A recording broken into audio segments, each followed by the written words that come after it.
Sir ಈಗ dubbing ವಿಚಾರವಾಗಿ ಗುರು sir dubbing ವಿಚಾರವಾಗಿ ಪ್ರಜ್ವಲ್ ಅವ್ರಿಗೆ ಈ ಸಿನಿಮಾ ಶುರುವಾದಾಗ ಏನಾದ್ರು ಮಾತುಕತೆ ಆಗಿತ್ತಾ ಅಥವಾ ಈಗ ರಾಜ್ಬಿ ಶೆಟ್ಟಿ ಎಂಟರ್ ಆದ್ಮೇಲೆ ಈ ರೀತಿ ಸಮಸ್ಯೆ ಏನಾದ್ರು ಉದ್ಭವ ಆಯ್ತಾ? ಇಲ್ಲ ಖಂಡಿತವಾಗ್ಲೂ ಸರ್ ನಿಮ್ಮ ಬಗ್ಗೆ ವಿವಾದ ಇಲ್ಲ, ಖಂಡಿತ ನಿಮ್ ಬಗ್ಗೆ ನಮ್ಗೆ ಗೊತ್ತಿದೆ.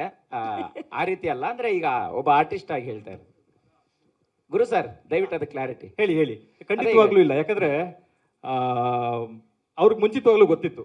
ಪ್ರಜ್ವಲ್ ಅವ್ರಿಗೆ ಬಹಳ ಕ್ಲಾರಿಟಿಯಾಗಿ ಹೇಳಿದ್ವಿ, ಈ ಪಾತ್ರನ ಯಾರಾದ್ರೂ ಒಂದು ಬಹಳ ಯೂನಿಕ್ ಸ್ಟೇಚರ್ ಇರೋರು ಮಾಡಬೇಕು, ಅವ್ರು ನೋಡಿದ್ರೆ ಕಂಬಳ ಪ್ರಪಂಚದವರು ಅಂತ ಅನ್ನಿಸ್ಬೇಕು, ಅವ್ರ ತರದವರೇ ಮಾಡಬೇಕು ಅಂತ ಮಾತಾಡಿದ್ವಿ. ಆಗ ಅದ್ರ ಬಗ್ಗೆ ಏನು ಕನ್ಫ್ಯೂಷನ್ ಇಲ್ಲ. ಮತ್ತೆ ಇವರು ಎಕ್ಸಾಕ್ಟ್ ಆಗಿ ಏನ್ ಸರ್ ಪ್ರಾಬ್ಲಮ್ ಆಗ್ತಾ ಇರೋದು ಅವ್ರಿಗೆ? ಈಗ ನೀವು ಕನ್ವೆ ಕೂಡ ಮಾಡಿದಿರಿ, ಸೊ ಡಬ್ಬಿಂಗ್ ಕೂಡ ಬೇರೆಯವ್ರನ್ನ ನಾನು ಕನ್ವೆ ಆಗೋರ್ನ ಮಾಡ್ತೀನಿ ಅಂತಾನು ಕೂಡ ಅವ್ರ ಗಮನಕ್ಕಿದೆ. ಸೊ ಹಾಗಾದ್ರೂ ಕೂಡ ಯಾಕೆ ಈ ರೀತಿ ಸಮಸ್ಯೆ? ಮತ್ತೆ ಈಗ ಈ ಇವೆಂಟ್ಗೂ ಮುಂಚೆ ಯಾವಾಗ ಮಾತಾಡಿದ್ರಿ, ಅವರಿಂದ ಏನ್ ಉತ್ತರ ಬಂತು? ಇಲ್ಲ, ಈ ಇವೆಂಟ್ ಮುಂಚೆ ಒಂದು ಹೆಚ್ಚು ಕಡಿಮೆ 1.5-2 ತಿಂಗಳಿಂದ ಅವ್ರನ್ನ ರೀಚ್ ಆಗಿ ಟ್ರೈ ಮಾಡ್ತಾ ಇದ್ದೀವಿ.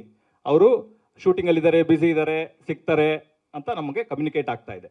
ಆಯ್ತಾ, ಆದ್ರೆ ನಾನು ಈ ಸಿನಿಮಾಗೆ ನಿರ್ದೇಶಕನೂ ಹೌದು, ನಿರ್ಮಾಪಕನೂ ಹೌದು. ಹಾಗಾಗಿ ನಾನು ನನ್ನ ಕೆಲಸಗಳಲ್ಲಿ ಬಿಸಿ ಇದ್ದೀನಿ, ಇದನ್ನ ಕಮ್ಯುನಿಕೇಟ್ ಮಾಡೋದಕ್ಕೆ ನನ್ನ ಟೀಮ್ ಇದೆ.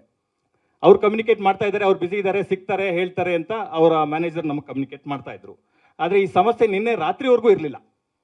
ಓಕೆ, ಅಲ್ಲ ಪ್ರಜ್ವಲ್ ಅವ್ರ ಜೊತೆಗೆ ನೀವು ನೇರವಾಗಿ ಮಾತಾಡಿದ್ದೀರಾ? ನಾನು ಮಾತಾಡಿ 1-2 ತಿಂಗಳಾಗಿರ್ಬೋದು. ಏನ್ ಕಾರಣ ಸರ್ ಅಲ್ಲಿಂದ ಇಷ್ಟು ಗ್ಯಾಪ್ ಆದ್ರೂ? ನನ್ನ ಎಲ್ಲಾ ಮೆಸೇಜ್ಗಳಿಗೂ ಎಲ್ಲಾ ಫೋನ್ಗಳಿಗೂ ಅವ್ರದ್ದು ರೆಸ್ಪಾಂಡ್ ಮಾಡ್ತಾ ಇಲ್ಲ.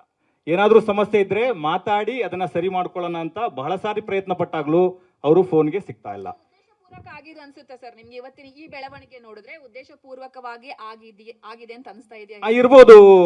ಯಾಕೆ ಅಂತಂದ್ರೆ ಇವರೆಲ್ಲರೂ ಗೊತ್ತಿರೋರೆ, ಅವ್ರ ಜೊತೆಗಿರೋರೆ. ಬೆಳಿಗ್ಗೆ ಇದ್ರೆ ಅವ್ರ ಅಕ್ಕಪಕ್ಕ ಇರೋ ಹುಡುಗರೆ. ಆಮೇಲೆ ನನ್ಗೇನು ಇವ್ರು ಹೊಸಬರಲ್ಲ ಸರ್. ಇವ್ರ ಫಂಕ್ಷನ್ ಬರ್ತೀವಿ, ಸಂಭ್ರಮ ಸೆಲೆಬ್ರೇಟ್ ಮಾಡೋಣ ಅಂತನೋ ಒಂದು ಆಂಗಲ್ ಅಲ್ಲಿ ಬಂದವರು ಸರ್. ಇದೇನು ಸರ್ ಇಲ್ಲಿ ಇಲ್ಲ ನೋಡಿದ್ರು, ಸಿನಿಮಾ ನೋಡಿದ್ರು. ಡಬ್ಬಿಂಗ್ ಮುಂಚೆ, ಪೋಸ್ಟ್ ಪ್ರೊಡಕ್ಷನ್ ಶುರು ಆಗಕ್ಕೆ ಮುಂಚೆ ಫುಲ್ ಫಿಲ್ಮ್ ನೋಡಿದ್ರು. He liked it. He said it will be the best film of my life. ನನ್ನ ಜೀವನದಲ್ಲಿ ಒಂದು ಅದ್ಭುತ ಕತೆ ಇದು, ನನ್ನ ಜೀವನದಲ್ಲಿ ಒಂದು ಲ್ಯಾಂಡ್ ಮಾರ್ಕ್ ಫಿಲ್ಮ್ ಆಗುತ್ತೆ ಗುರು, ಐ ಆಮ್ ಸೋ ಹ್ಯಾಪಿ ಅಂತ ನಮ್ಮ ಆಫೀಸಿಗೆ ಬಂದು ನಮ್ಮ ಹತ್ರ ಒಂದು ಬೆಳಗಿನ ಜಾವ 2 ಗಂಟೆವರೆಗೂ ನಮ್ಮ ಆಫೀಸಲ್ಲಿ ಇದ್ರು, ಮಾತಾಡಿದ್ರು. He's basically very happy about the film. Sir ಈಚೆ ಸೈಡ್ ಸರ್ ಇಲ್ಲಿ ಸರ್ ಗುರು ಸರ್ ಇಲ್ಲಿ ಸಿನಿಮಾ ಡಿಲೇ ಆಗಕ್ಕೆ ಪ್ರಜ್ವಲ್ ಅವರೇ ಕಾರಣನ ಹೇಗೆ ಅಂತ? ಖಂಡಿತವಾಗ್ಲೂ ಇಲ್ಲ. ಯಾಕಂದ್ರೆ ಯಾವತ್ತೋ ಕರಾವಳಿ ಬರ್ಬೇಕಿತ್ತು, ಸಾಕಷ್ಟು ಬಾರಿ ರಿಲೀಸ್ ಡೇಟ್ ಅನೌನ್ಸ್ ಮಾಡ್ತೀನಿ ಅಂತಿದ್ರಿ. ಇಲ್ಲ, ರಿಲೀಸ್ ಡೇಟ್ ನಾವು ಫಸ್ಟ್ ಒಂದೇ ಅನೌನ್ಸ್ ಮಾಡಿದೀವಿ, ಅದೇ ಡೇಟ್ಗೆ ಸ್ಟಿಕ್ ಆನ್ ಆಗ್ತಾ ಇದೀವಿ.